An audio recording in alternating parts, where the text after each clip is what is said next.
आज हम past perfect tense पढ़ेंगे। पास्ट परफेक्ट टेंस किसी ऐसी कार्रवाई या सरगर्मी का इजहार करता है जो माजी में किसी और अमल से पहले पेश आया हो। मिसाल के तौर पर the patient had died before the doctor came. Past perfect tense किसी अमल या सरगर्मी को जाहिर करने के लिए इस्तेमाल किया जाता है जो बहुत पहले हो चुका हो। मिसाल के तौर पर He had gone to UK 10 years ago. अब हम पास्ट परफेक्ट टेंस के फॉर्मूला को देखते हैं। Subject plus had plus third form of verb plus object. मिसाल के तौर पर He had gone, she had gone, Ali had gone, they had gone, we had gone, I had gone. अब हम देखते हैं कि पास्ट परफेक्ट टेंस के नेगेटिव सेंटेंसेस का फॉर्मूला क्या है।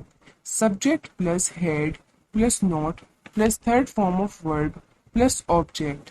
मिसाल के तौर पर he had not gone, she had not gone, Ali had not gone, they had not gone, we had not gone, I had not gone. अब हम पास्ट परफेक्ट टेंस के इंटेरोगेटिव सेंटेंसेस का फॉर्मूला देखते हैं। Had plus subject plus third form of verb plus object plus question mark. मिसाल के तौर पर had he gone, had she gone, had Ali gone, had they gone, had we gone, had I gone, had Ali and Sara gone. अब हम एक exercise करते हैं। आपको कुछ सवालात के जवाबात पास्ट परफेक्ट टेंस का इस्तेमाल करते हुए देने हैं। मिसाल के तौर पर When had Abraham delivered this speech? Abraham had delivered this speech in 1864. He had delivered many speeches in his life.